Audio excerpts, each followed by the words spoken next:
দেশ এবং প্রবাসী রেমিটেন্স যোদ্ধা ও ভাই বোনেরা আসসালামু আলাইকুম। সুপ্রিয় দর্শক বন্ধুরা, ভিডিওটিতে আমি খেজুর গাছ দেখাচ্ছি।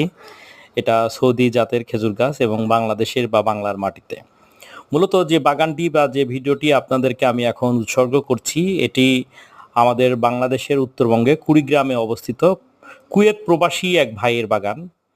অত্যন্ত ভালো মনের একজন মানুষ, অনেক বড় মনের একজন মানুষ।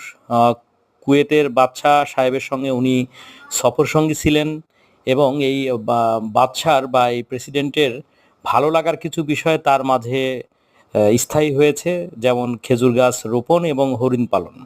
তো আমার ইচ্ছা আছে তার বাগানে বা তার এই কৃষি খামার মানে প্রদর্শন করা বা ভ্রমণ করা, পাশাপাশি ভিডিও করে আপনাদেরকে বিস্তারিত খুব ভালোভাবে আমি দেখাবো ইনশাল্লাহ।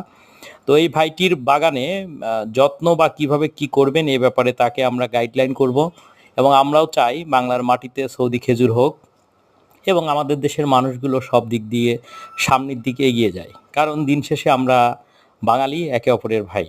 তো বন্ধুরা, আপনারা যারা খেজুর বাগান করতে চান বা বিভিন্ন ধরনের দেশি বিদেশি গাছ নিতে চান, তারা আমাদের সঙ্গে সরাসরি ফোন করে যোগাযোগ করতে পারবেন। সবাই ভালো থাকবেন। আসসালামু আলাইকুম।